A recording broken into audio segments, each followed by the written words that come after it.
ক্রুজের last ভিডিওতে আমি বলেছিলাম যে আমাদের ঠিক পরের দিন নিয়ে যাওয়া হবে গোয়াতে। তার মানে ক্রুজ গোয়া পৌঁছে গেছে এবং আমরা গোয়া ভ্রমণে বেরিয়ে গেছি। গোয়া কিন্তু দুটি ভাগে বিভক্ত, একটা সাউথ গোয়া, একটা নর্থ গোয়া।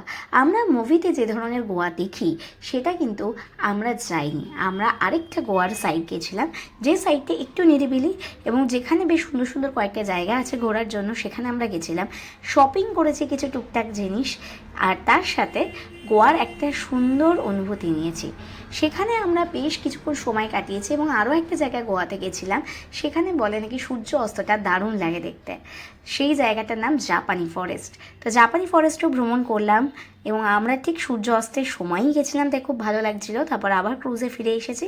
ক্রুজে এসেও আমরা কিন্তু সানসেট দেখলাম এবং একটা দারুণ লাগছিল দেখতে, কারণ ক্রুজ থেকে সানসেটের দৃশ্যটা বেশ সুন্দর লাগে দেখতে।